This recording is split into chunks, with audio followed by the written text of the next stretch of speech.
The heavy oak doors of Riverside County Courthouse swung open with a prolonged creak that echoed through the marble hallway, announcing the arrival of 7-year-old and her father, David.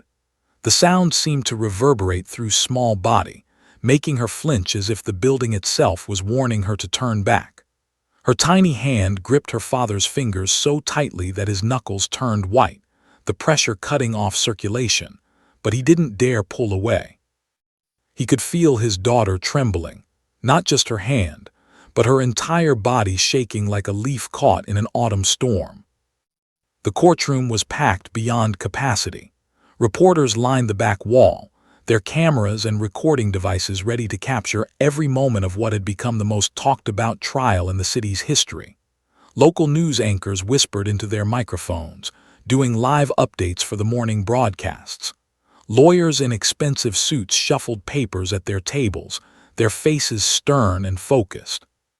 Curious onlookers filled every available seat in the gallery, having arrived hours early to witness what everyone was calling the child witness case that would change everything. The air was thick with anticipation, heavy with the weight of expectation, and the summer humidity that the courthouse's aging air conditioning system struggled to combat. Heart pounded against her ribs like a caged bird desperate to escape. Each beat felt so violent, so pronounced, that she was certain everyone in the room could hear it, a drum announcing her fear to the world. Her brown eyes, wide and glassy with unshed tears, scanned the room with the wariness of a hunted animal. She noticed the American flag hanging limply in the corner, the state seal mounted on the wall behind the judge's bench, the jury box filled with 12 strangers who would soon be staring at her. But none of these details truly registered in her consciousness. Because there, sitting beside Officer Jake at the prosecution table, was the massive German shepherd. The dog was named Thor, and even sitting, he commanded an intimidating presence. His coat was a rich mixture of black and tan, perfectly groomed and gleaming under the courtroom's fluorescent lights. His muscular frame spoke of power and strength. This was no family pet, no friendly companion for casual walks in the park. This was a decorated K-9 unit member with a reputation for never failing a mission, a law enforcement officer with 4 legs instead of 2. Thor had tracked down escaped convicts through dense forests, located missing children buried under avalanche snow, and sniffed out hidden drugs in vehicles that had stumped human investigators for months. His alert brown eyes swept the courtroom with professional detachment, taking in every detail, assessing every person. His ears stood at attention, rotating slightly to capture sounds from all directions. Even in rest, Thor looked ready to spring into action at a moment's notice. A special badge hung from his collar, glinting in the light, Shield number K9047, Riverside County Sheriff's Department. Around his powerful chest was a vest that read Police K9 in bold yellow letters. His legs trembled uncontrollably as her father guided her down the center aisle toward the front of the courtroom. Each step felt like walking through quicksand. Her new black patent leather shoes, purchased specifically for this occasion by her mother who had wanted her to look proper for court, clicked against the polished floor. The sound seemed deafening to her, drawing attention, making her feel exposed. She wanted to run, to turn around and flee back through those oak doors and never return. But she couldn't run, because had a secret that no one in this courtroom knew, a secret that made the presence of Thor not just frightening, but absolutely terrifying. She had a secret that was about to change everything. David felt his daughter's grip tighten even more as they passed the prosecution table. He glanced down at her face and saw what he had seen too many times in the past 3 years, pure, primal terror. Her olive complexion had turned pale, almost gray. Her lips pressed together in a thin line, fighting back either words or screams. He couldn't tell which. Small beads of sweat formed along her hairline despite the cool air. "You can do this, baby," he whispered, leaning down so only she could hear. "Daddy's right here. I'm not going anywhere." But his words seemed to bounce off her without penetration. Wasn't hearing him. She was somewhere else, somewhere dark, somewhere that David couldn't reach no matter how hard he tried. He had seen this look before, in therapy sessions, during attempted exposure exercises, in the middle of night terrors that left her screaming and crying for hours. It was the look of someone reliving trauma, of someone trapped in a memory so powerful that the present ceased to exist. Officer Jake noticed the little girl's reaction as she passed his table. In his 15 years of law enforcement, 12 of them partnered with K-9 officers, he had developed an instinct for reading people. The child was terrified, but not of the courtroom, not of testifying, not even of the defendant who sat shackled at the defense table. She was terrified of Thor. His hand instinctively moved to rest on Thor's head, a gesture of control and reassurance. The dog remained still, professional, but felt a subtle change in his partner. Thor's ears had shifted slightly, angling toward the little girl. His nostrils flared almost imperceptibly, taking in scents, gathering information the way only a dog could. Had learned to trust these subtle signals over their years together. Thor sensed something. Fear, yes, but something deeper, something more complex. Judge Foster entered through a door behind the bench, her black robes flowing as she moved with purposeful strides. "All rise," called the bailiff, and the courtroom erupted in the sound of people standing, chairs scraping, papers rustling. Judge Foster was a stern woman in her late 50s, with silver hair pulled back in a tight bun and reading glasses perched on her nose. She had a reputation for running her courtroom with military precision, tolerating no nonsense, no delays, no emotional outbursts.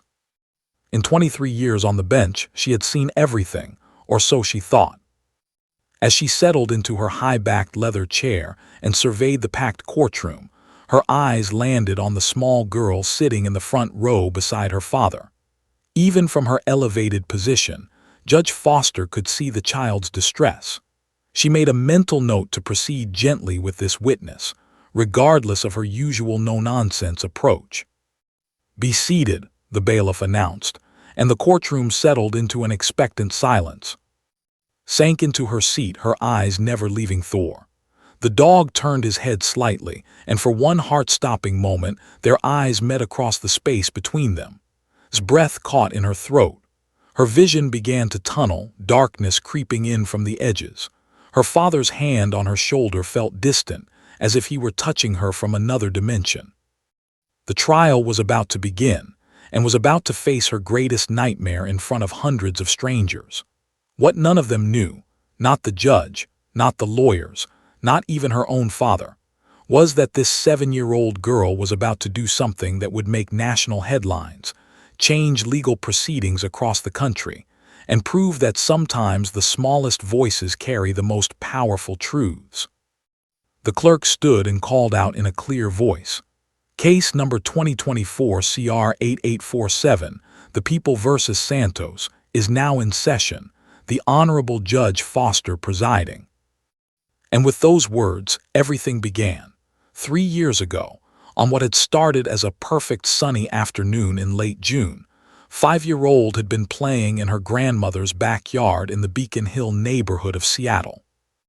The memory of that day was seared into her mind with such vivid clarity that she could recall every detail.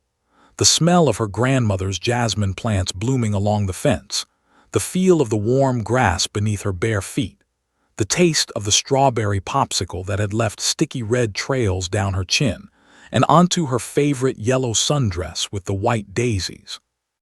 Had been chasing butterflies that afternoon, her small butterfly net swishing through the air as she giggled and spun in circles. Her grandmother had been inside the kitchen preparing dumplings for dinner, occasionally glancing out the window to check on her granddaughter. The window was open, and the sounds of laughter drifted in on the summer breeze, mixing with the sizzle of vegetables in the wok. It was an ordinary moment, a slice of childhood innocence, a memory that should have been preserved in warm amber tones of nostalgia. But in an instant, everything changed. The neighbor's Rottweiler, a massive 120-pound animal named, had been chained in the adjacent yard.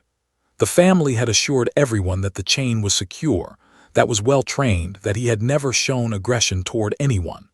They were wrong on all counts.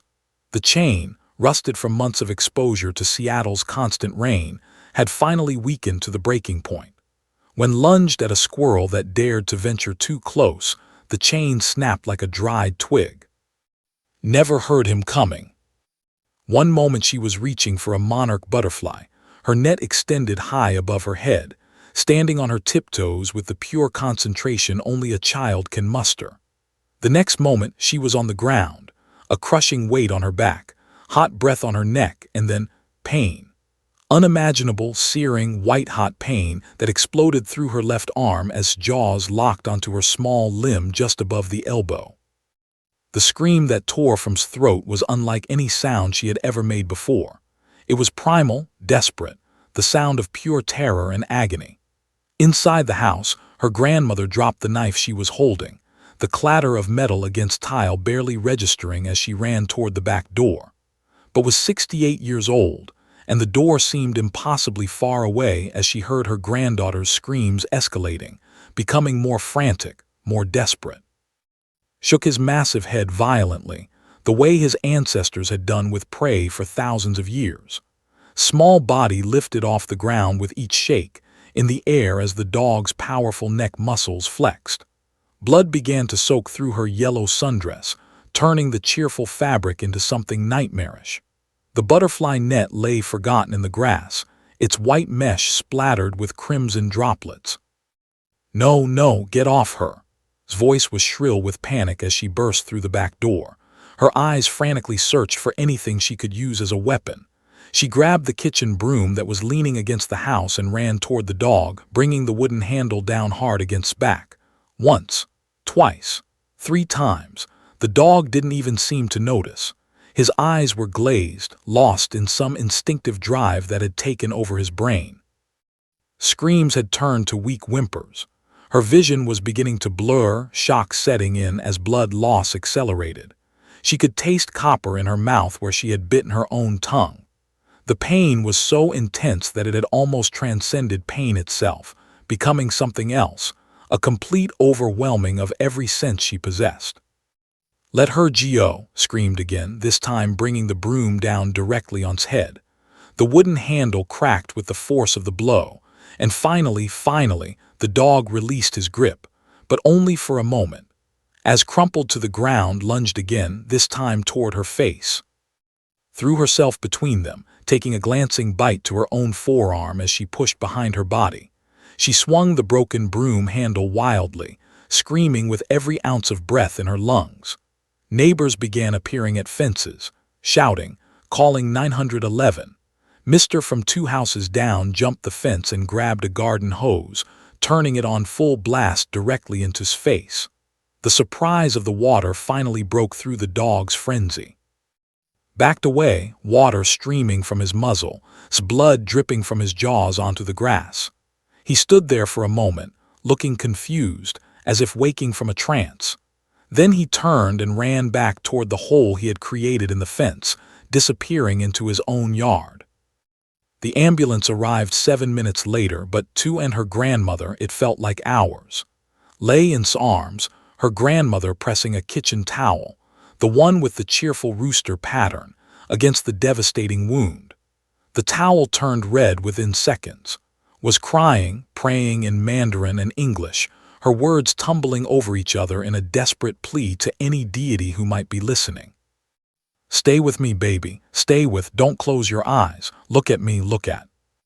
But's eyes kept drifting closed. The pain had become distant, replaced by a strange floating sensation. She could hear her grandmother's voice as if from underwater. The world was getting darker, the edges soft and inviting. The paramedics worked with practiced efficiency, their movements quick and sure. They started an IV line, applied pressure bandages, secured her to a backboard, was airlifted to Medical Center, Seattle's premier trauma hospital. During the helicopter flight, she coded once, her small heart stopping for 43 seconds that felt eternal to the flight nurse performing CPR. But they brought her back, shocking her heart into rhythm with the pediatric defibrillator. She spent 2 weeks in the hospital. The first surgery lasted 6 hours as orthopedic surgeons and plastic surgeons worked together to repair the extensive damage. His jaws had torn through muscle, severed tendons, and fractured her humerus bone. The surgeons had to use pins and plates to reconstruct her arm. A second surgery was required 3 days later when infection set in despite prophylactic antibiotics. His parents, David and Susan, both nurses at Swedish Medical Center, barely left her bedside. They took turns sleeping in the uncomfortable hospital recliner, holding their daughter's uninjured hand, whispering reassurances when she woke screaming from nightmares. The physical pain was managed with medication, but there was no medication for the psychological wounds that were forming, deep, invisible scars that would prove far more difficult to heal than the ones on her arm. The physical scars were significant. Even after the stitches dissolved and the wounds closed, raised keloid scars remained, a permanent roadmap of that terrible day etched into her small arm. The largest scar ran from just above her elbow to mid-forearm, a thick, rope-like ridge of tissue that turned purple in cold weather. Smaller scars radiated outward like tributaries feeding a river, places where individual teeth had punctured deep. But the physical scars healed. The emotional wounds remained raw and bleeding. After she came home from the hospital, his entire personality changed. The cheerful, outgoing little girl who had loved preschool and became withdrawn and anxious. She stopped sleeping through the night, waking multiple times with screams that brought her parents running. She developed severe separation anxiety, crying hysterically whenever her parents tried to leave her with babysitters or relatives. She refused to go outside, terrified that another dog might be lurking somewhere. Every bark, no matter how distant, no matter how small the dog, sent her into immediate panic attacks. Her breathing would become rapid and shallow. Her face would lose all color. She would shake uncontrollably and sometimes vomit from the intensity of her fear. Even seeing dogs on television or in picture books triggered these responses. Her parents had to carefully screen every movie, every show, every book before allowing near it. They spent thousands of dollars on therapy. They tried traditional talk therapy with a child psychologist. They tried play therapy with specially trained counselors. They attempted cognitive behavioral therapy, though was young for such approaches. They even tried animal-assisted therapy with rabbits and cats, hoping to rebuild positive associations with animals. Nothing worked. If anything, fear intensified over time rather than diminishing. The worst part was watching their daughter's world shrink. She couldn't go to parks, too many people walked dogs there. She couldn't attend birthday parties at friends' houses. What if they had a dog? She couldn't take walks around their new neighborhood in California, where they had moved a year after the attack. Hopping a fresh start might help. Dogs were everywhere, an inescapable part of suburban life. Now, sitting in the Riverside County Courthouse, was being forced to face her worst nightmare. Not just any dog, but a massive German shepherd who looked even more intimidating than had been. A dog trained for law enforcement, for pursuit, for takedowns. A dog whose very job involved controlled aggression. And she was expected to testify in front of him, to speak clearly and calmly, to help deliver justice. The irony was crushing. She was being asked to be brave when bravery felt impossible. She was being asked to face her demon when every instinct in her body screamed at her to run. David felt his daughter trembling beside him and wished desperately that there was something, anything, he could do to take away her pain. But he was powerless. All he could do was hold her hand and hope that somehow, some way, his little girl would find the strength to do what needed to be done.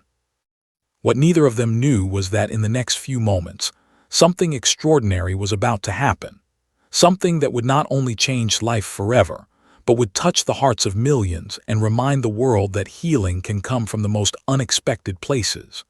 Judge Foster adjusted her reading glasses and surveyed the packed courtroom with the practiced eye of someone who had presided over thousands of cases. She lifted her gavel and brought it down once, the sharp crack cutting through the ambient noise like a knife. The murmur of conversation died instantly, replaced by an expectant silence so complete that the hum of the air conditioning system became audible. "This court is now in session," Judge Foster announced, her voice carrying authority earned through 2 decades on the bench. We are here today for the continuation of the People versus Santos.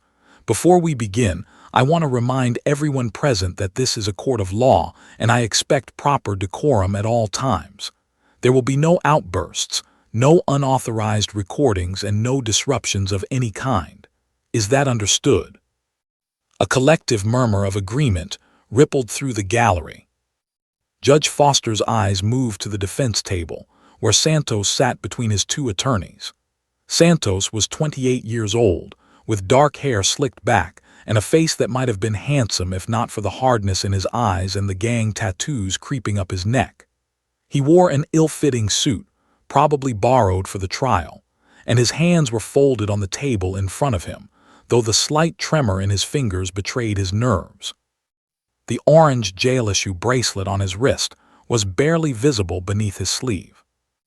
This case had captivated Riverside County for 8 months, ever since that terrible evening in February when 26-year-old Foster, no relation to the judge, had been killed in a hit-and-run accident, had been crossing street at a marked crosswalk, pushing her 18-month-old daughter in a stroller, when a red Mustang had come speeding through the intersection.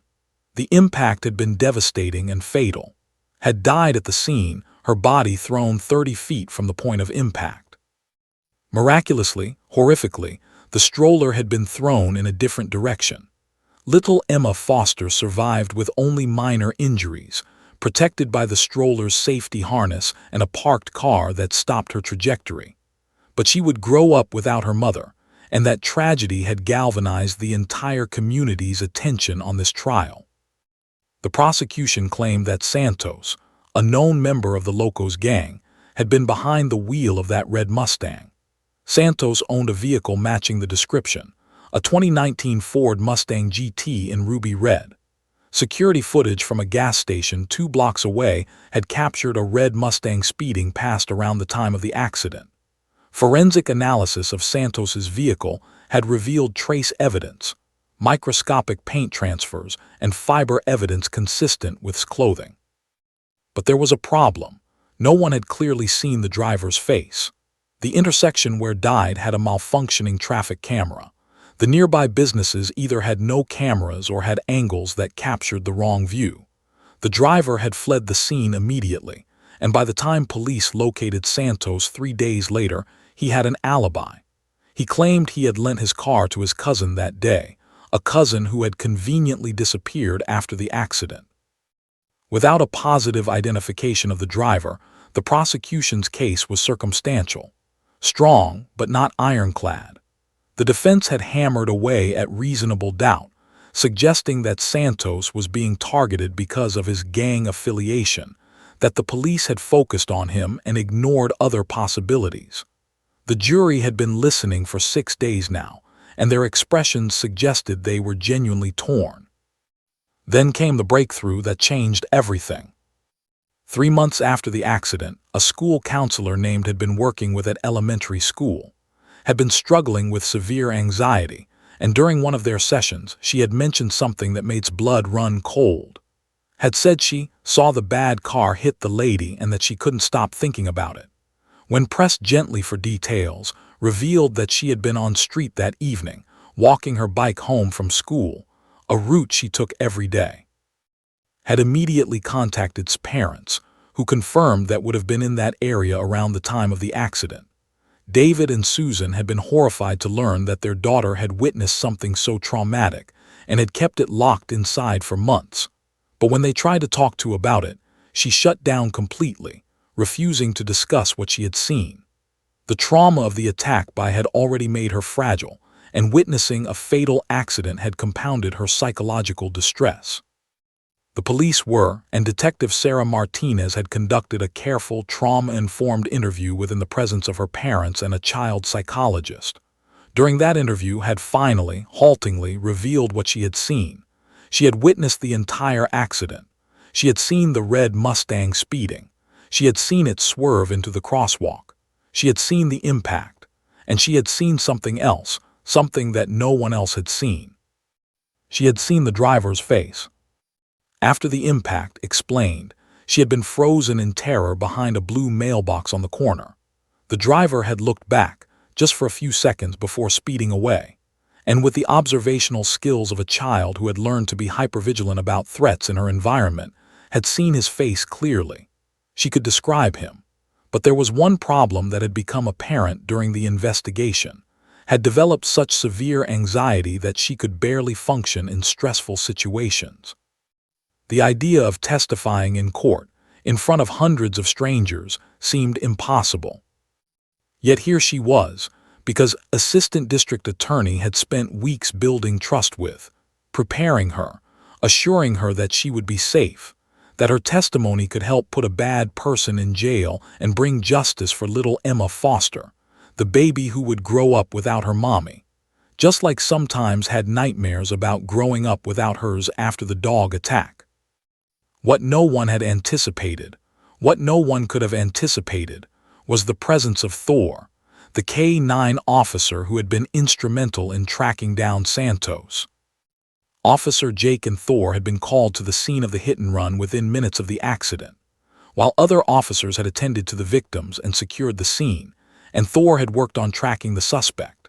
Thor had picked up a scent trail from a baseball cap that had blown out of the Mustang's window during the impact.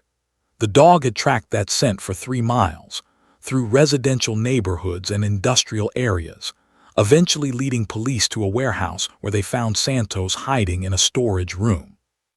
Thor's tracking work was a crucial part of the prosecution's case, establishing a direct link between Santos and the crime scene through the scent evidence. According to California law and established court precedent, Thor needed to be present during testimony about his tracking work so that officer could demonstrate Thor's reliability and training. The dog was, in a legal sense, a witness to the crime, and witnesses needed to be present when their testimony was discussed. No one had thought about how a traumatized 7-year-old girl with severe cynophobia, an extreme fear of dogs, would react to being in the same room as an 85-pound German Shepherd. The assistant district attorney was a striking woman in her early 40s with auburn hair pulled back in a professional bun. She had built her career on advocating for victims, and this case had become personal for her. She had a daughter the same age as little Emma Foster, and the thought of any child growing up without a mother because of someone's reckless actions made her determined to secure a conviction. Stood and addressed the court. "Your Honor," the people called to the stand. The courtroom seemed to hold its collective breath as all eyes turned to the small girl sitting in the front row. David squeezed his daughter's hand one more time, leaned down, and whispered, "I love you, baby. You're the bravest girl in the world. Just tell the truth and it will be over soon. Daddy will be right here." Nodded slightly, though her face had gone pale. She stood on shaking legs, her new black shoes feeling like lead weights. The distance from her seat to the witness stand was perhaps 20 feet, but it might as well have been 20 miles. Each step felt impossible. The courtroom was utterly silent except for the sound of her footsteps and her own breathing, which seemed impossibly loud in her ears. As she passed the prosecution table, Thor's head turned to follow her movement. It was a subtle gesture, the kind of tracking behavior that K-9 officers were trained to do, always aware of their surroundings, always monitoring potential threats or points of interest. But that movement was everything. Those brown eyes following her, that massive head turning, those ears perking up with attention. Her breathing became rapid. Her vision started to narrow. The edges of the courtroom began to go dark as a panic attack loomed on the horizon of her consciousness. Judge Foster noticed immediately.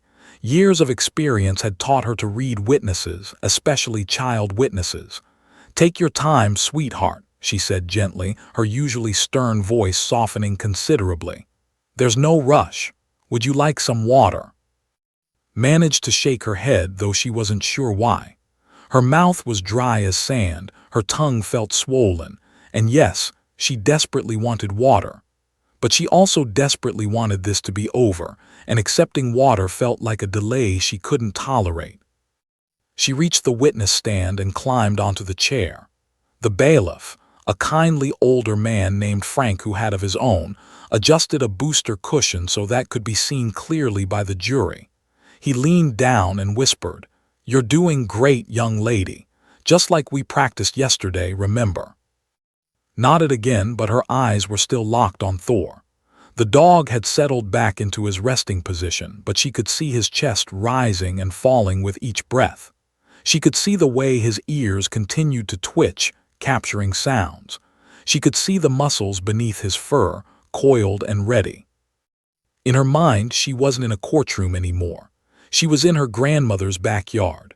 The smell of jasmine filled her nostrils. The sticky sweetness of strawberry popsicle coated her tongue. And that massive weight was on her back, those jaws closing around her arm, that hot breath on her neck, that pain. His voice was gentle, pulling her back to the present. "Can you hear me?" The courtroom swam back into focus. Realized that tears were streaming down her face, and she hadn't even been aware she was crying. She looked at the prosecutor, this woman who had been so kind during their preparation sessions, who had promised her that everything would be okay. "Yes," whispered, her voice so quiet that the court reporter had to lean forward to hear. "Good," said with an encouraging smile. "We're going to take this very slowly, okay? You're safe here. Everyone in this courtroom is here to protect you and to listen to you. Can you state your full name for the record?" "Elizabeth." "And how old are you?" "7. I'm 7 years old." "That's wonderful. Now, do you remember the evening of February 14th of this year? That was about 8 months ago. Do you remember that day?" Nodded, but Judge Foster gently interrupted. "Sweetheart, you need to answer out loud so that the court reporter can record your answer. Can you do that?" "Yes," said slightly louder, "I remember." And so it began. The testimony that would change everything. The testimony that no one, not the judge, not the lawyers, not the reporters, not even his own father, knew would end in a way that would make headlines around the world. Because sometimes the most important moments in life come not from careful planning, but from unexpected connections. And sometimes courage comes not from humans alone, but from the most surprising places. The stage was set. The players were in position, and was about to face her greatest fear in a way that no one could have anticipated. Took a measured breath and approached the witness stand with the careful deliberation of someone walking through a minefield. She had prosecuted hundreds of cases, questioned countless witnesses, but nothing in her career had prepared her for the delicate balance required in this moment. She could see the terror written across face, could see the way the child's small hands gripped the edge of the witness stand until her knuckles turned white, could see the rapid rise and fall of her chest beneath her light blue blouse. "I want you to know that you're doing wonderfully," began, her voice smooth and reassuring. "I'm going to ask you some questions, and I want you to answer them as best as you can. If you don't understand something or if you need a break, you just tell me, okay? There are no wrong answers here. We just want to know what you saw. Can you do that for me?" Nodded slightly, then remembered the judge's instruction. "Yes," she whispered, though the word came out strangled and barely audible. "Good. Now, on February 14th, that was a Tuesday. Do you remember where you were around 4:30 in the afternoon?" I was walking home from school." His voice trembled with each syllable. "And what route did you take?" "I went down Maple Street, then turned on." As spoke, her eyes kept darting to Thor. She couldn't help it. It was as if her gaze was magnetically drawn to the one thing in the room that terrified her most. The German Shepherd sat perfectly still beside Officer, a model of professional K9 behavior. But too, his stillness was predatory, the calm before an attack. "Why were you walking your bike instead of riding it?" The chain had fallen off. My dad was going to fix it when I got home." His breathing was becoming more rapid now. Short, shallow breaths that weren't bringing enough oxygen to her lungs. The early signs of hyperventilation were setting in, though most people in the courtroom hadn't noticed yet. "I see. And when you reached the corner of Maple, and what did you see?" This was the critical question. This was the moment that the entire trial had been building toward. The jury leaned forward almost imperceptibly. The reporters' pens hovered over their notepads. Santos's jaw clenched at the defense table. Even Judge Foster found herself holding her breath slightly, but couldn't answer. Her mouth opened, but no words emerged, because at that exact moment, Thor shifted his position. It was a minor adjustment. The dog simply moved his weight from his right side to his left, a completely natural movement for an animal that had been sitting still for over 20 minutes. His collar jingled softly, a sound that would have been innocuous to anyone else in the room. 2. It was a trigger that launched her straight back into her worst nightmare. The sound of that jingling collar transformed in her mind into the rattle of a chain breaking. The courtroom disappeared, replaced by her grandmother's backyard. The fluorescent lights became warm summer sunshine. The smell of old wood and paper became the scent of jasmine and freshly cut grass. And the German shepherd sitting 20 feet away became the Rottweiler, his massive jaws opening, his eyes wild and unfocused, his body lunging toward her. His voice sounded distant, as if it were coming from underwater or from another dimension entirely. "Can you tell us what you saw?" But couldn't hear her. Her field of vision had narrowed to a tunnel, with Thor at the center. Her breathing accelerated further, becoming rapid and shallow, textbook hyperventilation. Her face, which had been pale before, now turned ghostly white, the color draining away as if someone had opened a tap and let it all flow out. Beads of sweat formed along her hairline and on her upper lip, despite the cool air conditioning that kept the courtroom at a comfortable 68 degrees. Her small chest heaved with each breath, but she felt like she was suffocating. Her heart raced so fast that she could feel it hammering against her ribs, could hear the whoosh-whoosh of blood pumping through her ears. Her hands, still gripping the edge of the witness stand, began to shake uncontrollably. The tremor started in her fingers and traveled up her arms, her shoulders, until her entire upper body was trembling like a leaf in a hurricane. "Your Honor," said, concern flooding her voice as she recognized what was happening. "Perhaps we should take a brief recess." I can't," gasped, the words barely escaping her constricted throat. "I can't breathe." David shot to his feet in the gallery, his face etched with anguish.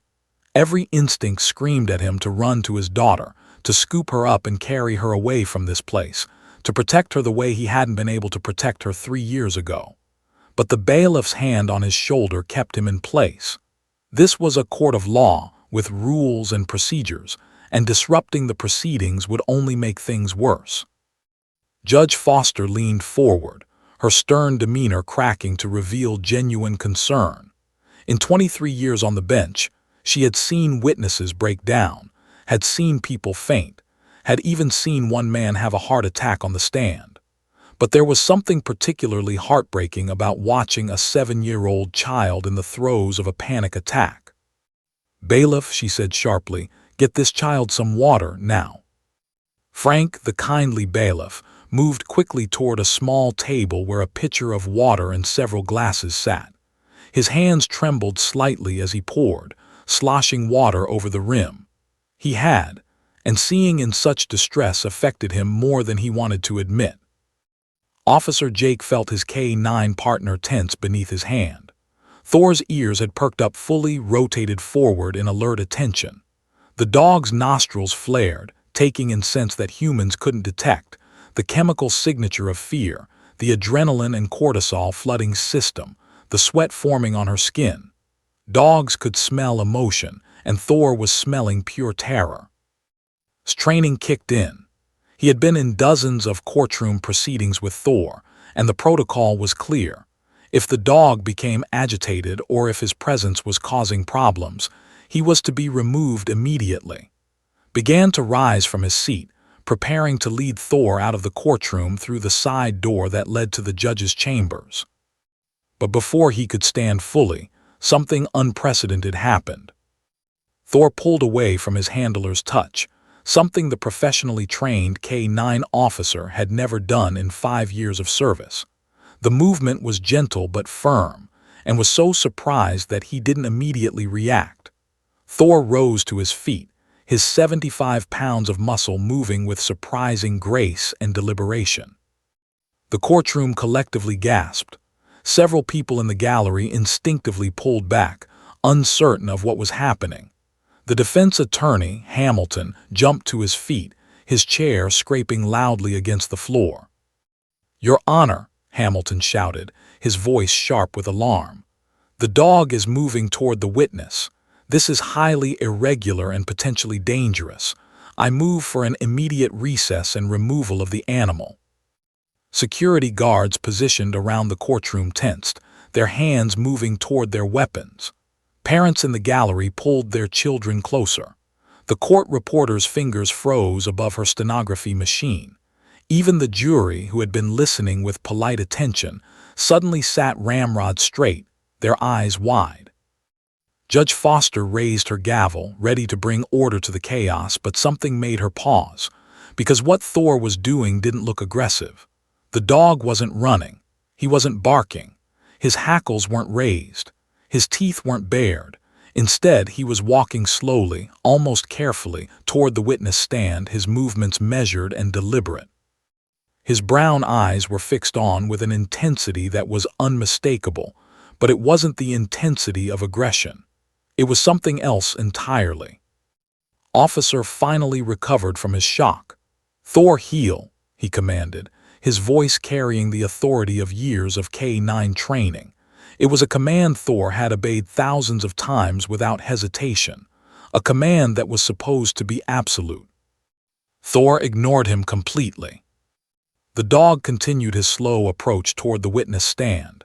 Each step seemed purposeful, considered. His ears were forward but relaxed. His tail, rather than being rigid with tension, swayed gently behind him. His body language was speaking a clear message to anyone trained to read canine behavior. "I mean no harm." Watched him come closer, her panic attack reaching its crescendo. Her vision had tunneled so completely that Thor was the only thing she could see. Everything else, the judge, the lawyers, the jury, her father, the hundreds of spectators, had faded into an indistinct blur. Her breathing was so rapid and shallow now that she was beginning to experience the tingling sensation in her extremities that comes with hyperventilation, the feeling of pins and needles in her fingers and toes as the carbon dioxide balance in her blood shifted. "Someone stop that dog!" The defense attorney shouted again, his face flushed with alarm, or perhaps strategic concern, recognizing that this bizarre incident might be grounds for a mistrial. But no one moved to stop Thor. Perhaps it was shock, perhaps it was curiosity, or perhaps, on some unconscious level, everyone in that courtroom sensed that something important was about to happen, something that needed to unfold without interference. Thor reached the witness stand and paused. He stood there for a moment, his eyes locked with terrified gaze. The little girl had pressed herself as far back into the witness chair as she could go, her body rigid, her face a mask of pure terror. Tears streamed down her cheeks unchecked. Her mouth opened and closed like a fish gasping for air, trying desperately to pull oxygen into lungs that felt like they were wrapped in steel bands. And then Thor did something that no one, not officer, not the judge, not the lawyers, not anyone who had ever worked with a trained police K-9, had ever seen him do in an official capacity. The powerful German Shepherd, trained for pursuit and apprehension, certified in narcotics detection and search and rescue, a dog who had tracked fleeing suspects through wilderness and located missing children under collapsed buildings, lowered himself to the ground in front of the witness stand. But he didn't stop at sitting. He didn't stop at lying down in the alert position he'd been trained to assume. Instead, in a gesture of submission and vulnerability that was unmistakable in canine body language, Thor rolled completely onto his back, exposing his belly, his throat, his most vulnerable areas to this terrified little girl. His tail, which had been wagging gently, now swept the polished courtroom floor in wide, friendly arcs. His tongue lolled out of his mouth, giving him an expression that could only be described as goofy rather than threatening. His legs, Powerful limbs that could run down suspects and leap over obstacles, now paddled softly in the air in an almost playful gesture. And then he whined. Not a threatening growl, not an aggressive bark, but a soft, high-pitched whine, the sound of a dog trying to communicate, trying to connect, trying to say in the only language he knew, "I see your fear. I understand your pain. I am not here to hurt you." The courtroom was completely silent. Not a single person moved. Not a single person spoke. The moment seemed to exist outside of time, suspended in amber, crystallized into something pure and profound. Rapid breathing began to slow just slightly. Her tunnel vision started to widen, the edges of her awareness expanding to take in more than just the dog. She blinked, tears still streaming down her face, but something had shifted in her expression. The raw terror was still there, but it was being joined by something else. Confusion, wonder, and the first tentative spark of curiosity. Because the monster from her nightmares was lying on his back, looking absolutely ridiculous, his tail wagging like he was the happiest dog in the world, making soft whining sounds that seemed almost apologetic. This wasn't how monsters behaved. This wasn't how the dog in her nightmares acted. Had been all aggression, all violence, all teeth and rage. But this dog, Thor, was showing her his vulnerable belly, was making himself small and non-threatening, was communicating in the universal language of dogs that he meant her no harm. Small chest continued to heave, but the breaths were coming slightly slower now, slightly deeper. Her white-knuckled grip on the witness stand loosened fractionally. And for the first time since entering the courtroom, she looked at Thor not as a monster but as an animal, a living being who was, in his own way, trying to help her. The transformation was subtle, barely noticeable, but it was happening. And everyone in that courtroom held their breath, sensing that they were witnessing something extraordinary, something that would change everything. The panic attack that had threatened to derail the entire trial, that had seemed insurmountable just moments ago, had reached its peak. And now, impossibly, miraculously, it was beginning to recede. All because of a German shepherd lying on his back, looking ridiculous, speaking the language of compassion that transcends species. The courtroom existed in a bubble of suspended time, a moment stretched so thin it felt like it might shatter at any second. Every eye was fixed on the scene unfolding before them. The terrified 7-year-old girl in the witness stand, and the massive German shepherd lying upside down on the polished courtroom floor, his vulnerable belly exposed, his tail creating a rhythmic swooshing sound against the wood. His breathing, while still rapid, had begun to slow from the frantic hyperventilation of moments before. Each breath came slightly deeper, slightly more controlled. The pins and needles sensation in her fingers was starting to fade as the oxygen-carbon dioxide balance in her blood began to normalize. The crushing pressure on her chest, that feeling of being unable to breathe that had threatened to overwhelm her completely, was loosening its grip degree by degree. Her tear-filled eyes remained locked on Thor, but the quality of her gaze had shifted. The raw, primal terror was still present.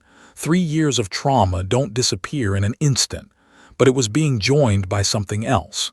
Curiosity, confusion, a tentative questioning of everything she thought she knew about dogs. Thor continued his soft whining, the sound emerging from deep in his chest.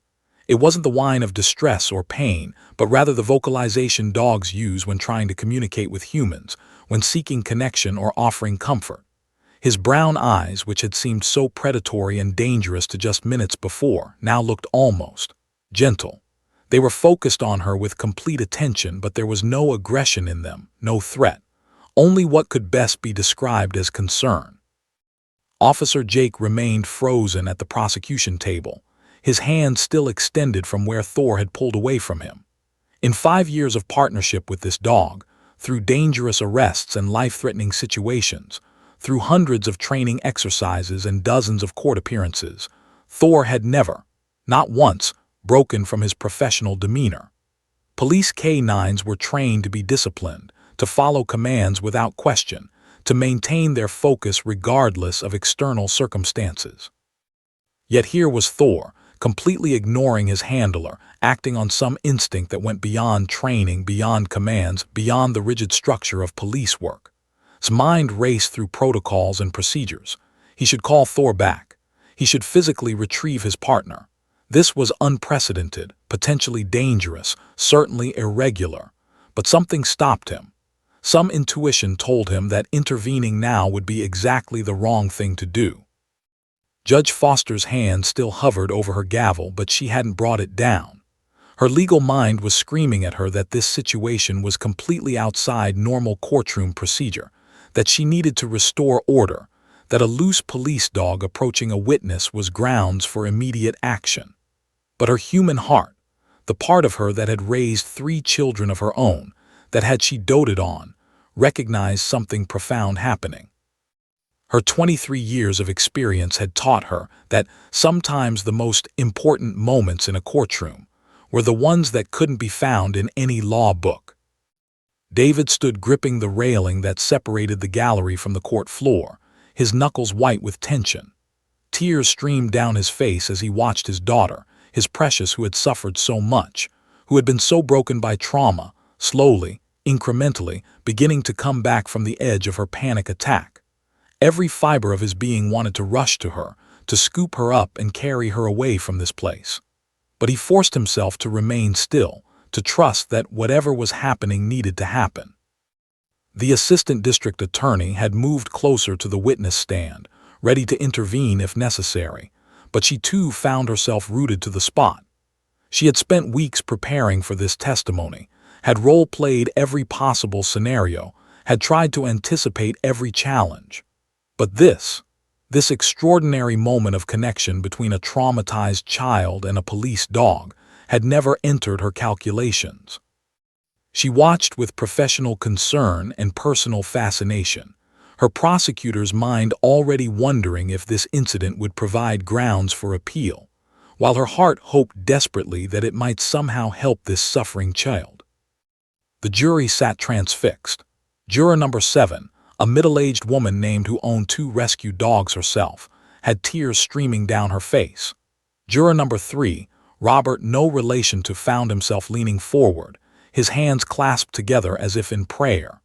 Even the jurors who had seemed bored or distracted during previous testimony were now completely engaged, witnessing something that transcended the legal proceedings they had been summoned to judge. The defense attorney, Hamilton, remained standing with his mouth half open, his objection dying on his lips. He knew he should be demanding a mistrial, should be arguing that this bizarre incident had prejudiced the jury, that his client's right to a fair trial had been compromised. But even Hamilton, a man who had built his career on aggressive defense tactics and exploiting every legal technicality, found himself unable to disrupt what was happening.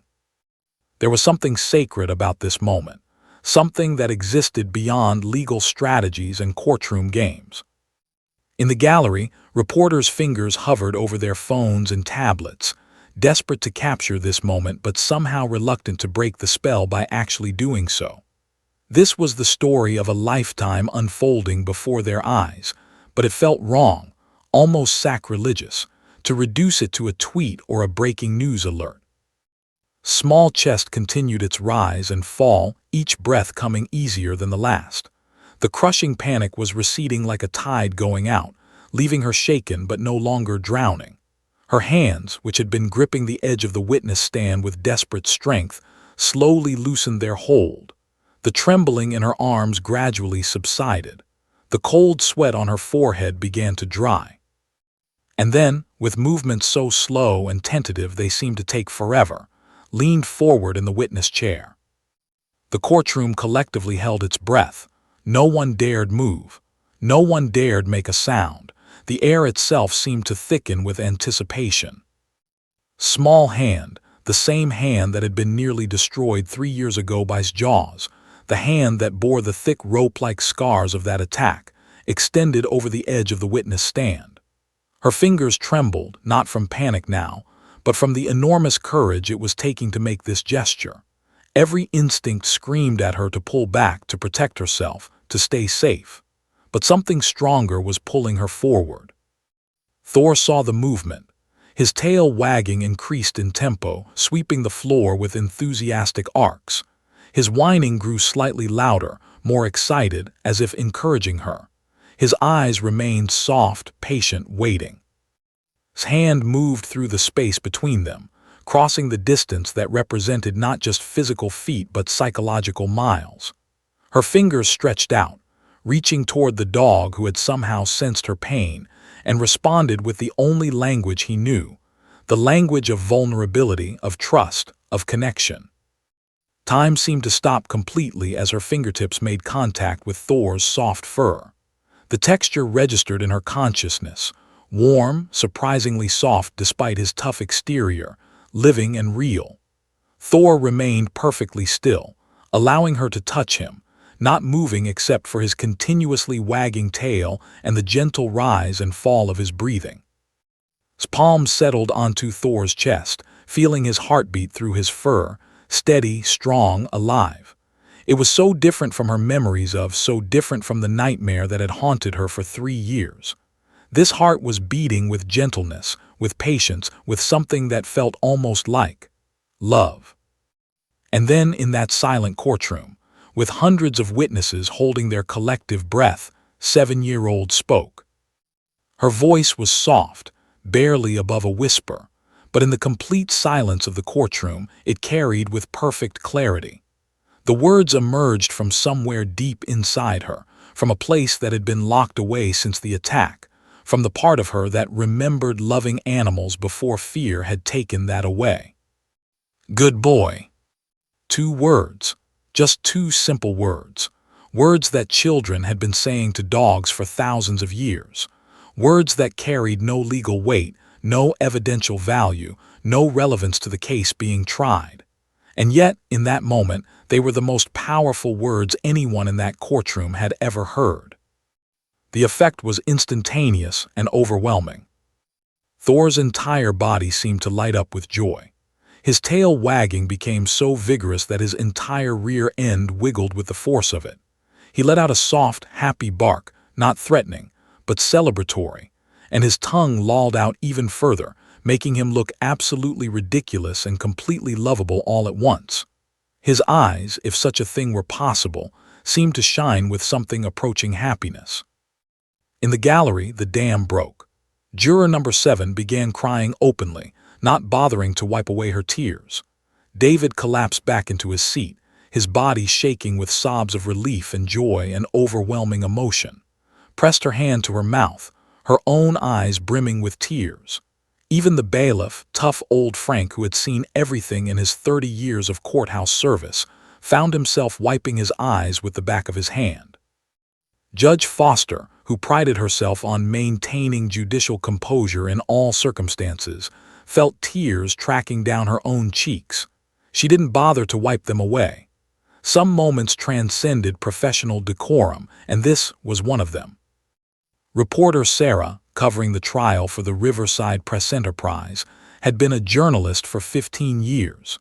She had reported on wars, natural disasters, political corruption, human tragedies of every description. She had cultivated a professional detachment, a necessary armor against the emotional toll of her work. But as she watched say, "Good boy," to the dog she had been terrified of, found herself crying openly, her professional objectivity completely shattered by the raw beauty of the moment. Even Santos, the defendant who had sat through days of testimony with cold indifference, who had maintained a carefully constructed mask of defiance throughout the trial, found his eyes glistening with unshed tears. Whatever happened to him, whatever verdict the jury ultimately delivered, he had just witnessed something that reminded him of his own humanity, something pure and true that existed beyond gang affiliations and criminal allegations. Kept her hand on Thor's chest, feeling his heartbeat, feeling his warmth, feeling the life pulsing through this animal who had somehow known exactly what she needed. A smile, tentative, fragile but real, began to form on her tear-stained face. It was the first genuine smile she had managed since entering the courtroom, perhaps the first genuine smile she had managed in months. "Good boy," she said again, slightly louder this time, more confident. And with those words, she wasn't just speaking to Thor. She was speaking to herself, to the terrified 5-year-old who still lived inside her, who had been trapped in that moment of attack for 3 years. She was telling that little girl that not all dogs were monsters, that healing was possible, that courage could be found in the most unexpected moments. Thor responded with another soft bark, his tail creating a small wind with its enthusiastic wagging. He remained on his back, maintaining that vulnerable position, but his joy was unmistakable. In his doggy way, he understood that something important had just happened, that this small human who had been so afraid was now touching him, was now saying kind words to him. The courtroom erupted, not with objections or legal arguments, but with emotion. The carefully maintained decorum of judicial proceedings shattered completely as people cried, as they hugged each other, as they bore witness to something that transcended the trial, that transcended the tragedy that had brought them all together, that spoke to something fundamental about healing and hope and the unexpected places where courage can be found. Judge Foster finally brought her gavel down, not to restore order for the trial to continue, but simply to mark the moment, to acknowledge that something extraordinary had occurred in her courtroom. The sharp crack of wood on wood seemed to break the spell slightly, to remind everyone that they were still in a court of law, that proceedings would need to continue. But nothing would ever be quite the same, because 2 words, just 2 simple words spoken by a frightened child to a compassionate dog, had changed everything. And the day was far from over. Judge Foster sat back in her high-backed leather chair, her hand still resting on the gavel she had just brought down.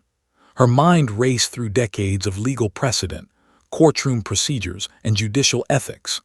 What had just occurred was so far outside the boundaries of normal trial proceedings that there was no playbook, no established protocol, no case law to guide her decision on how to proceed. Yet she knew, with the certainty that comes from both professional experience and human intuition, that how she handled the next few minutes would define not just this trial, but potentially her entire career. The courtroom remained in a state of barely controlled emotion. Spectators dabbed at their eyes with tissues. Jurors shifted in their seats, some still crying openly, others staring in wonder at the small girl and the upside-down police dog. The court reporter's fingers had frozen above her stenography machine, and Judge Foster noticed that even this consummate professional had tears streaming down her face. "We will take a 15-minute recess," Judge Foster announced, her voice carrying the authority of her position but softened by the emotion of the moment. It was an unusual move. Interrupting witness testimony mid-examination was rarely done except in cases of emergency or extreme circumstances. But if this didn't qualify as extreme circumstances, nothing did. "Bailiff, please escort Miss an officer with his K-9 partner to my chambers. I'd also like her father, Mr. and both counsels to join us." She paused, her eyes sweeping across the courtroom. "Everyone else will remain seated and maintain appropriate decorum. We will reconvene shortly." The announcement sent a ripple of whispers through the gallery, but no one objected. They were all still too stunned by what they had witnessed to question the judge's authority. Frank the bailiff approached the witness stand gently. "Come on, sweetheart," he said softly too. "The judge wants to talk to you in her office. You're not in any trouble, she just wants to make sure you're okay." Looked down at Thor, who had finally rolled back onto his stomach but remained lying on the floor, his tail still wagging in slow, friendly arcs.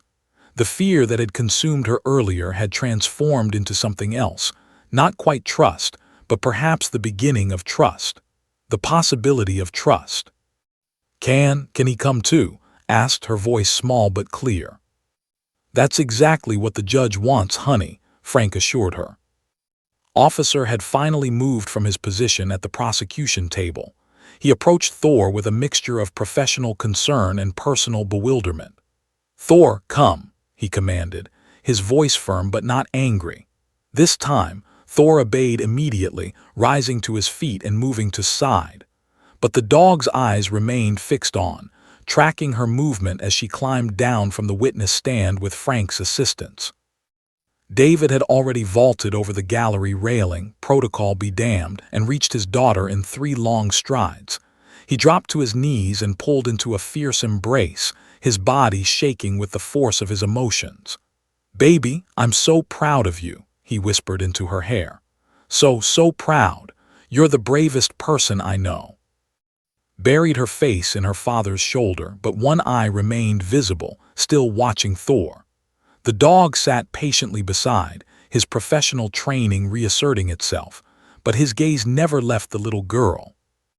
The procession to Judge Foster's chambers was surreal. David carried, who had wrapped her arms around his neck but kept looking back at Thor. Officer walked beside them with Thor on a short leash, the dog's behavior now impeccable and controlled. And Hamilton followed, both attorneys unusually silent, processing what had just occurred and its potential implications for the trial. Frank brought up the rear, ensuring no unauthorized persons tried to follow. Judge Foster's chambers were a study in controlled elegance. Rich mahogany lined 2 walls, filled with leather-bound legal volumes. A massive desk dominated the center of the room, its surface organized with military precision. Comfortable chairs faced the desk, and a small conference table occupied one corner. Diplomas and certificates hung on the walls, law, various judicial appointments, commendations for service. But what caught attention immediately was the photograph on the judge's desk. Judge Foster with 2 golden retrievers, all 3 of them smiling at the camera, the dogs wearing, the judge looking younger and more carefree than she did in her robes. Judge Foster followed his gaze and smiled softly. "Those are my dogs, Bailey and Cooper," she said, her stern courtroom demeanor falling away to reveal the warm person beneath. "They're both rescue dogs. Cooper was afraid of people when we first got him. It took months before he'd let anyone besides me touch him." Process this information, her young mind working to reconcile the scary judge with someone who had dogs, who understood fear and healing. Judge Foster gestured for everyone to sit. David settled into one of the chairs with Still in his lap, unwilling to let her go. Stood beside another chair, Thor sitting at attention beside him, though the dog's eyes remained focused on. The attorneys took seats on either side of the conference table. "First," Judge Foster began, removing her glasses and setting them on the desk, "are you okay? Do you need anything? Water? Something to eat? We can take as much time as you need." Shook her head. "I'm okay," she said quietly. Then, after a pause, "Can I ask something?" "Of course, sweetheart, anything." "Why did he do that, the dog? Why did he roll over?" Officer leaned forward, his voice gentle. "May I answer that, Your Honor?" Judge Foster nodded. Looked at directly. "Thor is trained to detect a lot of things, not just drugs or people hiding, but emotions too. Dogs are incredibly sensitive to fear and stress. When he sensed how afraid you were, his training and his instincts both told him something was wrong. Rolling over like that, exposing his belly, is how dogs show they're not a threat. It's their way of saying, I'm vulnerable too. You're safe with me. He was trying to help you the only way he knew how." "But police dogs are supposed to be tough and scary," said, her brow furrowed with confusion. "They are tough," agreed, "but they're also incredibly compassionate. Thor has helped find missing children who were scared and alone. He's gentle with victims. Being strong doesn't mean you can't also be kind.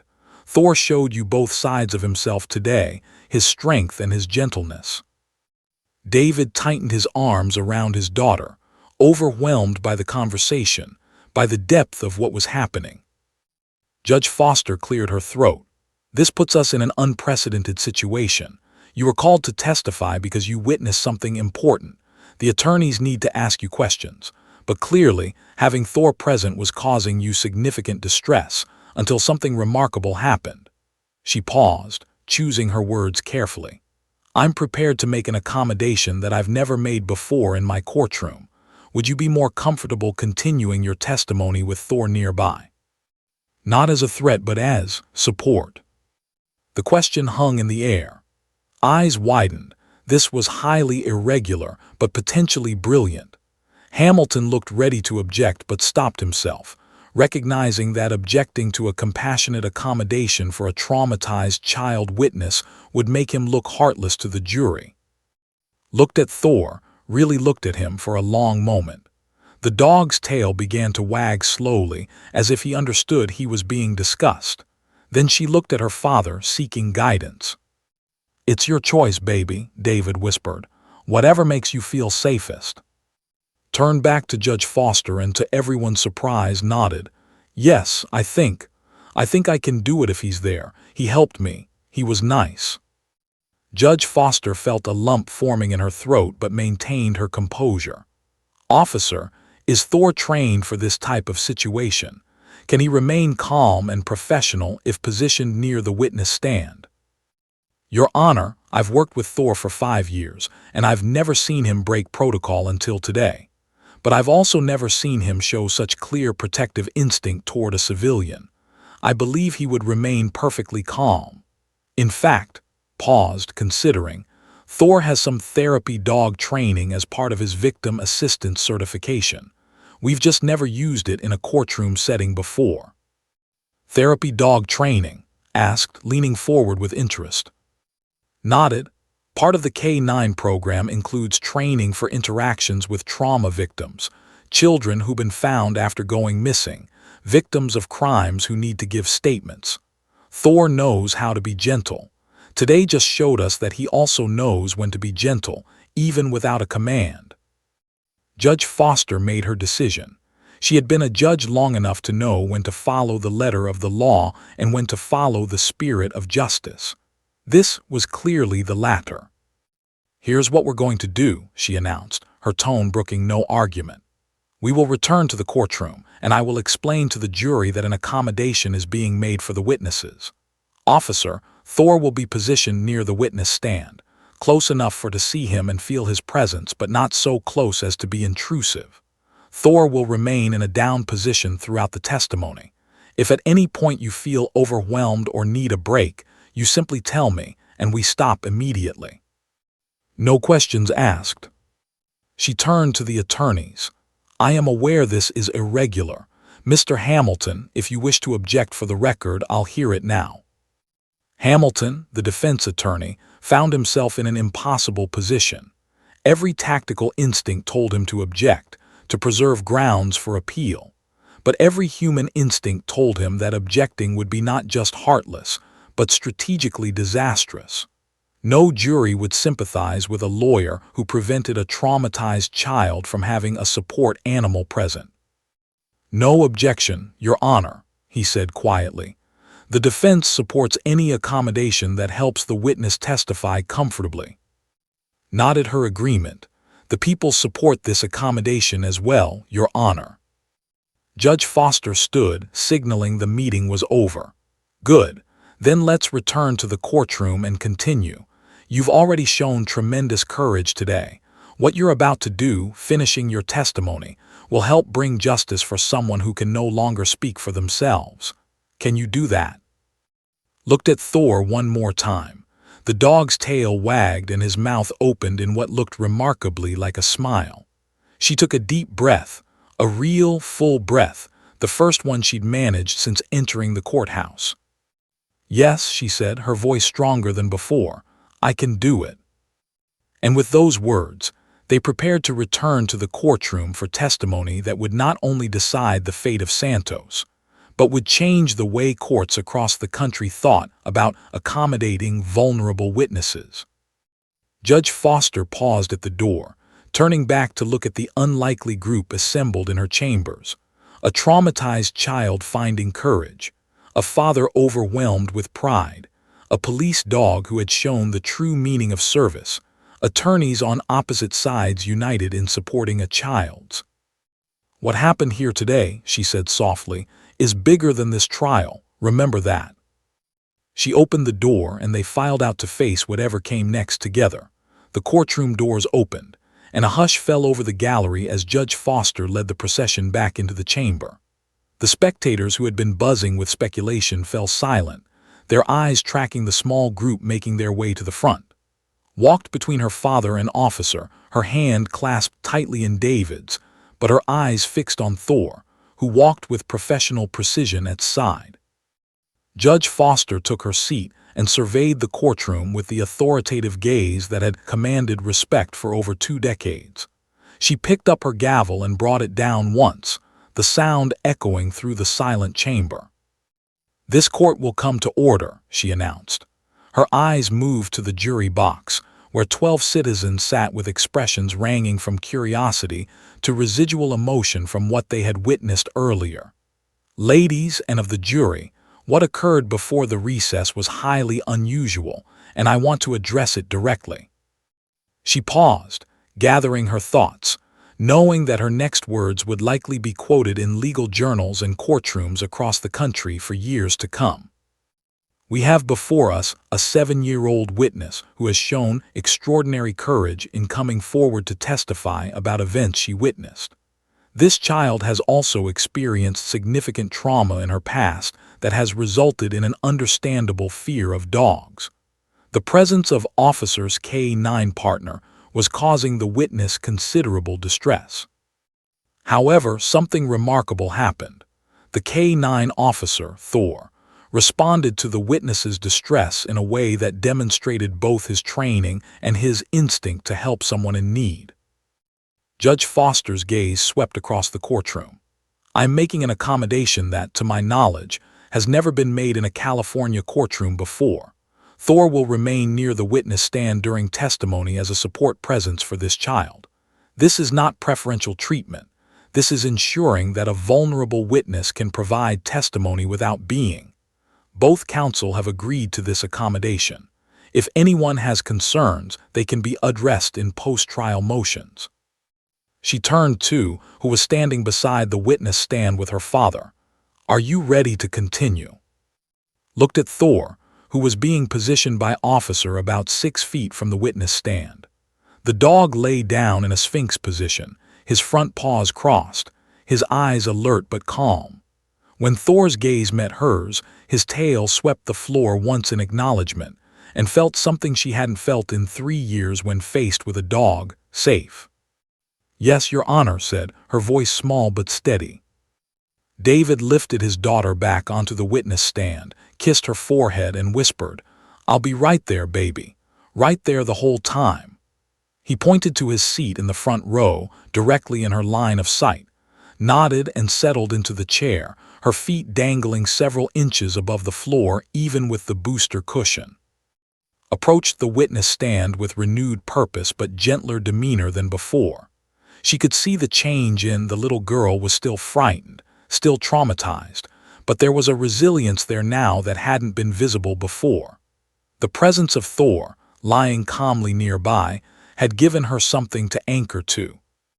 "Thank you for your courage," began. "I know this is difficult, but you're doing wonderfully.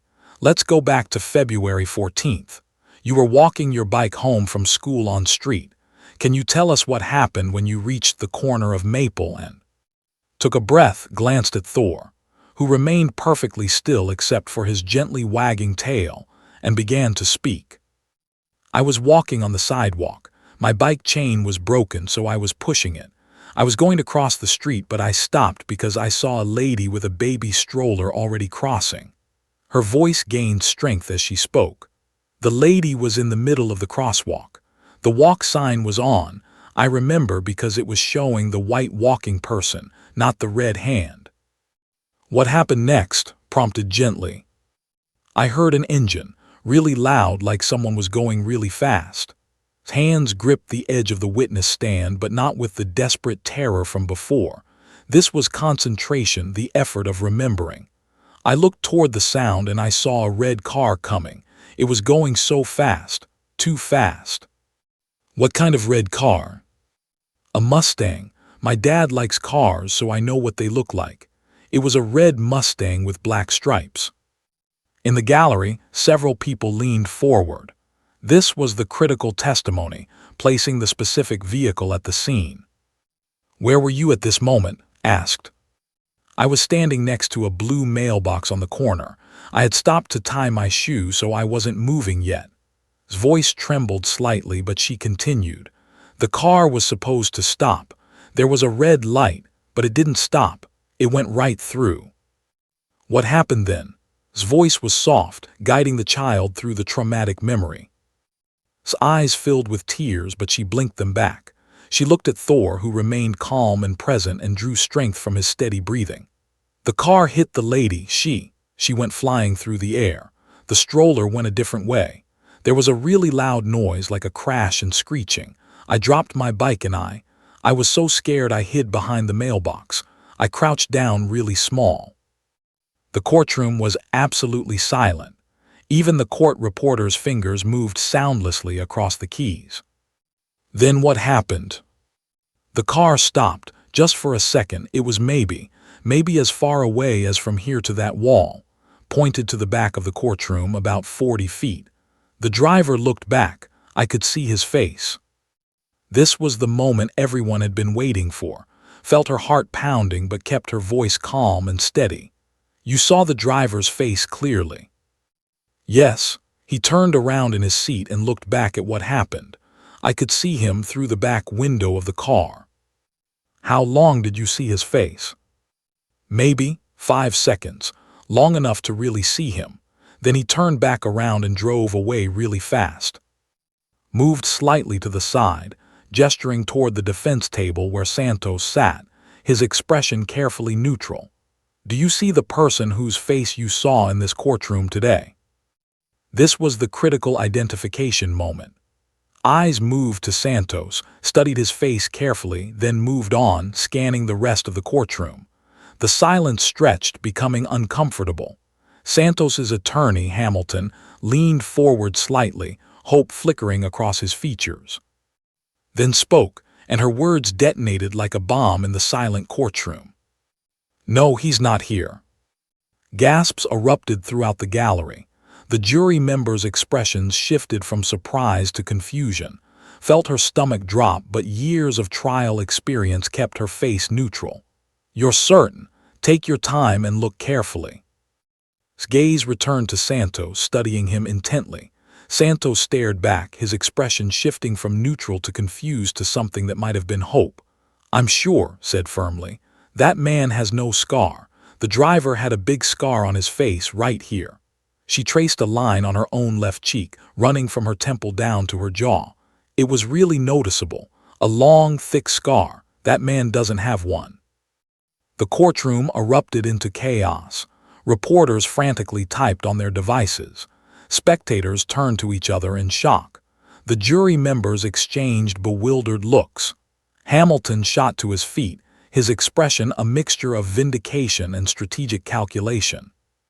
Your Honor, Hamilton said, his voice cutting through the noise, I move for immediate dismissal of all charges against my client. The prosecution's key eyewitness has just that Santos is not the person she saw driving the vehicle. Judge Foster banged her gavel repeatedly. Order, order in this court. The noise gradually subsided. She turned to whose face had gone pale. Ms., do you wish to redirect? Approached the witness stand, her mind racing. You're absolutely certain about the scar.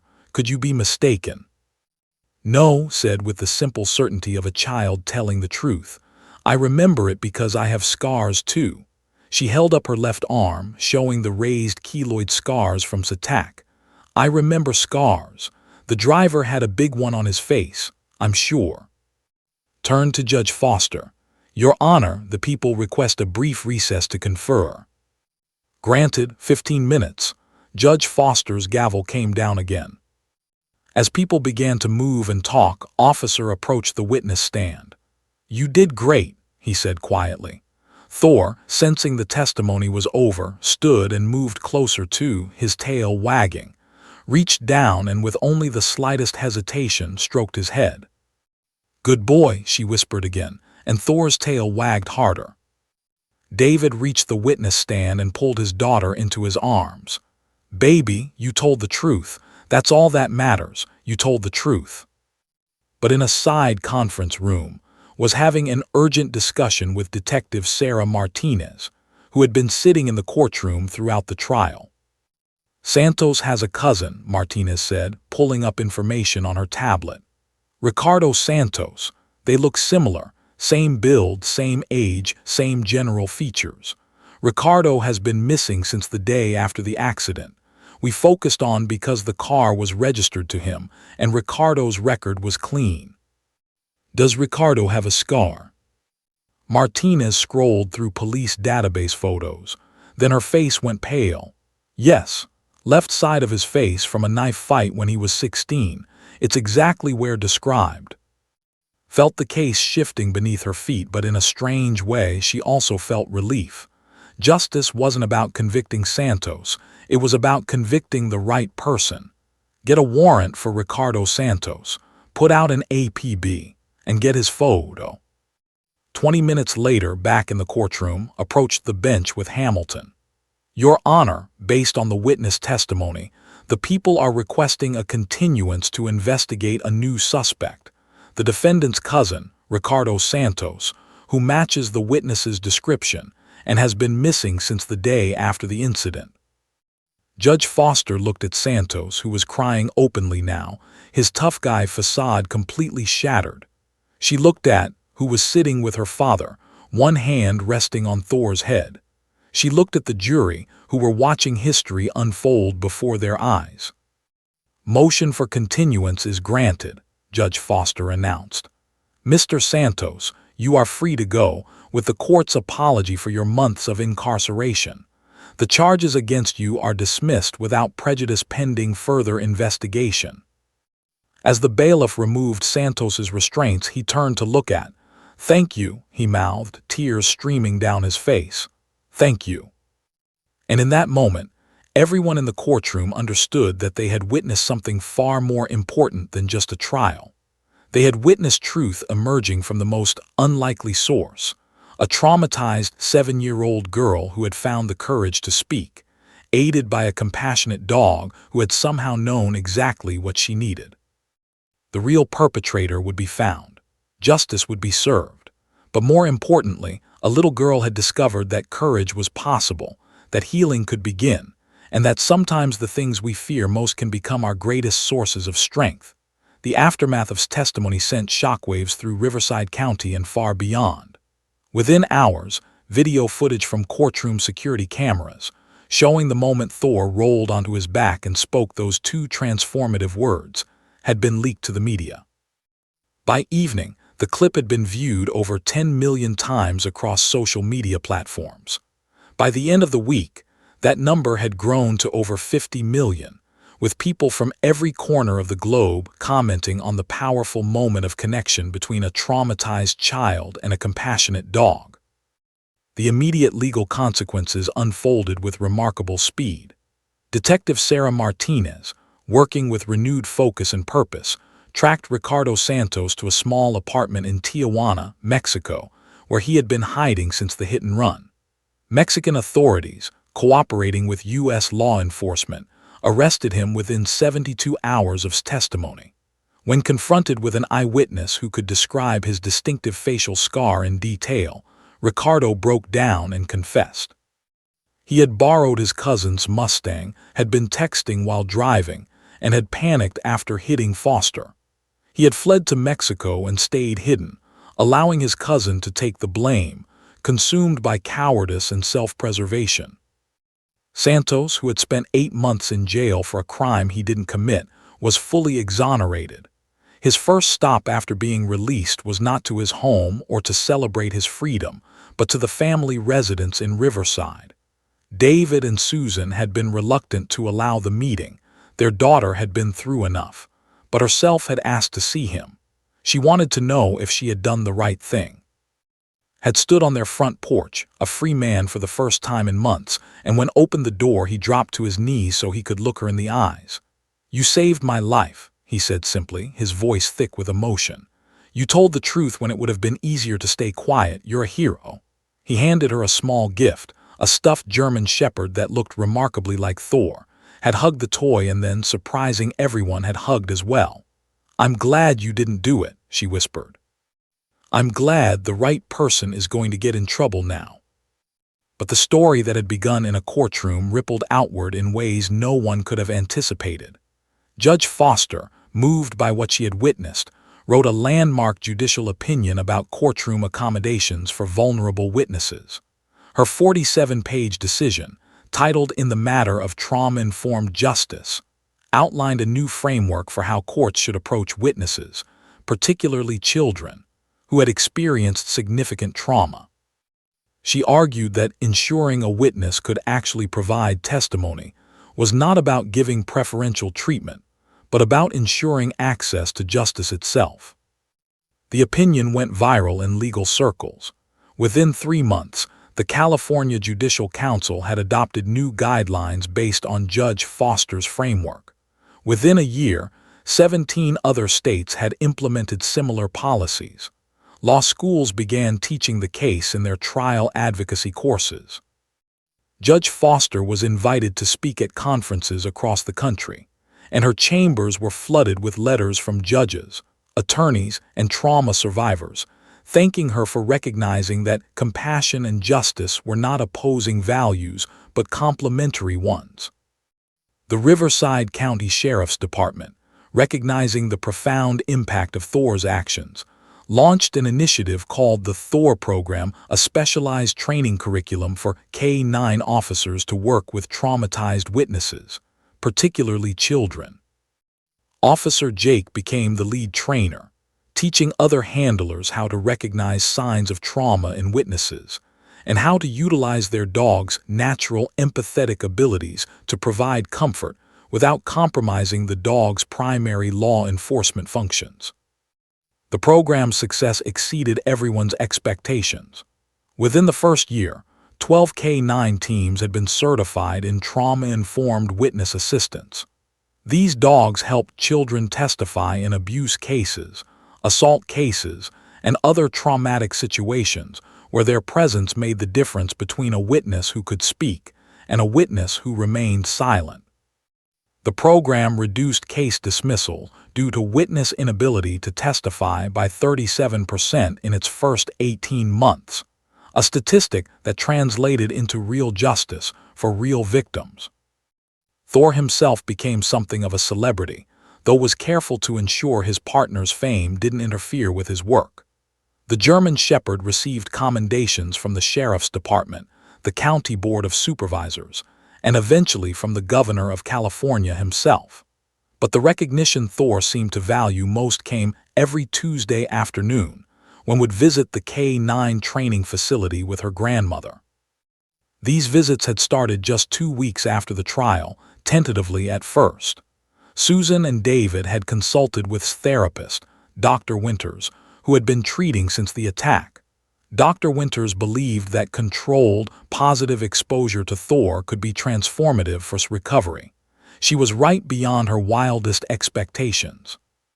The first visit had been brief, just 15 minutes of sitting in a chair while Thor lay nearby, both of them existing in the same space. Had trembled the entire time, but she had stayed. The second visit lasted 30 minutes and had reached out to touch Thor's fur twice. By the fourth visit, was sitting on the floor next to Thor, reading him stories from her favorite books while the dog listened with patient attention, his head resting on his paws. 6 months after the trial, something remarkable happened. Arrived at the K-9 facility for her regular visit, but this time she brought something with her, a leash and collar. "Can I walk him?" she asked officer, her voice hopeful but uncertain. Looked at Thor, who looked back at his handler with those intelligent brown eyes, and somehow knew this was the right moment. "Thor, easy," commanded, handing the leash to. The little girl's hand shook as she took it, but when Thor began walking slowly beside her, matching his pace to her small steps, something inside shifted. She was controlling the dog. She was safe. The monster from her nightmares had transformed into a friend who would walk gently beside her, who would never hurt her, who had shown her that not all dogs were dangerous. By her 8th birthday, had been fully integrated into the K-9 unit's community outreach program. She became the program's youth ambassador, helping other children who were afraid of dogs. She would sit with them, show them her scars, tell them her story, and introduce them to Thor. "He helped me be brave," she would tell them, "and he can help you too." Her presence in the program increased participation by 43%. Frightened children trusted another child in a way they couldn't always trust adults. The transformation extended far beyond her relationship with dogs. Her confidence grew in every area of her life. Her nightmares decreased in frequency and intensity. She began sleeping through the night again. She rejoined activities she had abandoned after the attack: soccer, art class, birthday parties at friends' houses. Her parents watched in amazement as their daughter, who had been so broken, so limited by fear, blossomed into a vibrant, courageous child who used her own trauma as a bridge to help others. The family's greatest decision came 14 months after the trial.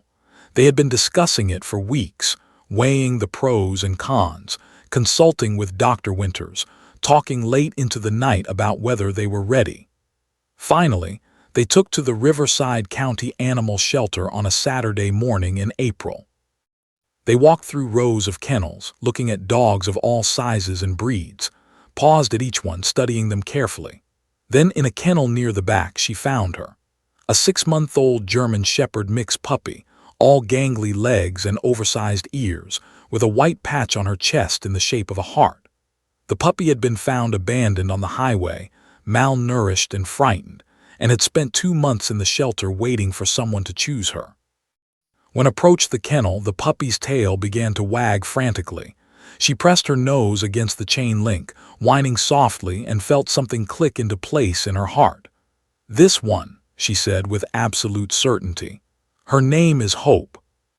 The shelter volunteer opened the kennel and Hope bounded out, immediately rolling onto her back in front of the same submissive gesture Thor had made in the courtroom. Dropped to her knees and placed both hands on Hope's belly, tears streaming down her face. "Good girl," she whispered. "You're such a good girl." David and Susan cried as they watched their daughter embrace the puppy, watched her face light up with pure joy, watched the final chains of trauma fall away. They adopted Hope that day, and the puppy became a constant companion, sleeping in her room, walking with her to school, sitting beside her during homework. Hope was everything hadn't been: gentle, patient, loving, safe. The relationship between and Thor continued to flourish. When Thor retired from active police service 3 years after the trial, K-9 officers typically retired around age 8 or 9. Officer faced a difficult decision about his partner's future. Retired police dogs usually went to live with their handlers and had assumed Thor would spend his golden years with him. But Thor had other ideas. During a visit to the K-9 facility, Thor, who was usually obedient to the point of being robotic, refused to leave when was ready to go home. The dog planted himself beside the 10-year-old girl and wouldn't budge, even when commanded him to come. It was the second time in Thor's career that he had his handler, and like the first time, he was doing it for. And the family had a long conversation that evening. The decision was unprecedented. Allowing a retired police K-9 to live with someone other than their handler was highly unusual. But everything about Thor and his relationship had been unprecedented from the beginning. After extensive discussions and home evaluations, Thor officially retired to live with the family, where he spent his days playing with Hope, walking with to school, and serving as a therapy dog for the community outreach program. The bond between and Thor became the stuff of legend in Riverside County. Local news did follow-up stories on their progress. National media picked up the story on the anniversary of the trial. A children's book author wrote a picture book about their story, changing names but keeping the essence of how a frightened girl and a compassionate dog found courage together. The book, titled 2 Words, became a bestseller and was used in schools across the country to teach children about overcoming fear, the importance of truth, and the healing power of compassion. Judge Foster kept a photograph in her chambers, a candid shot taken by a court photographer that day in the courtroom. It showed small hand resting on Thor's upside-down belly, the dog's tail mid-wag, the little girl's face showing the first glimmers of healing breaking through her terror. Whenever Judge Foster faced a difficult decision, whenever she struggled with balancing law and humanity, she would look at that photograph and remember that sometimes the most important moments in a courtroom have nothing to do with legal precedent and everything to do with simple human and canine compassion. 4 years after the trial, now 11 years old, stood before her sixth-grade class for a presentation on heroes. While her classmates talked about athletes, celebrities, and historical figures, showed a picture of Thor and told her story. The attack by, the terror that had consumed her life, the moment in the courtroom when a police dog had somehow known exactly what she needed, and how 2 simple words had changed everything. Heroes don't always look like we expect, concluded her presentation. Sometimes they have 4 legs and fur. Sometimes they show courage not by being fierce but by being gentle. Thor taught me that being strong doesn't mean you can't be kind, and being afraid doesn't mean you can't be brave. He taught me that healing is possible, even when it seems impossible. And he taught me that sometimes the most powerful words you can say are the simplest ones. Good boy. The classroom erupted in applause. Her teacher wiped tears from her eyes. And that afternoon, when walked home from school, Thor and Hope walked beside her, one on each side, her protectors and her friends, proof that even the darkest traumas can be transformed into light, and that courage can be found in the most unexpected places. On her nightstand at home, kept the photograph that had been taken in Judge Foster's courtroom that day, her small hand touching Thor for the first time, the moment when fear began its transformation into friendship. But next to it was a newer photograph, taken just last month, surrounded by Thor, Hope, and 3 other rescue dogs her family had fostered, all of them piled together in a happy, furry heap, face radiating pure joy. The little girl who once couldn't bear to look at a dog had become the girl who couldn't imagine life without them. The courtroom that had witnessed her greatest fear had also witnessed the beginning of her greatest healing. And the 2 words she had spoken, good boy, had not only stunned a judge but had rippled outward to change laws, transform legal procedures, launch programs, write books, and most importantly, remind millions of people around the world that compassion and courage often come from the most surprising sources. Sometimes the bravest words are the simplest ones. Sometimes the strongest hearts beat behind the smallest ribs. And sometimes, just sometimes, justice and healing arrive together, carried on 4 legs, wearing a badge, and offering the kind of love that asks nothing in return except 2 simple words. Good boy. Foster's daughter, Emma, the baby who had survived the accident that took her mother, grew up never knowing her mom. But she grew up knowing about the brave girl who told the truth. On Emma's 8th birthday, the 2 girls met for the first time. Emma's grandmother had arranged it, believing the girls needed to know each other. They became friends instantly, bonded by tragedy but defined by resilience. And on summer afternoons you could find them in the park together, 2 little girls who had lost so much but found so much more. Walking beside them, patient and protective, were Thor and Hope, proof that even from the darkest moments, light could emerge. Proof that courage was contagious. Proof that 2 words spoken from the heart could change everything. The end.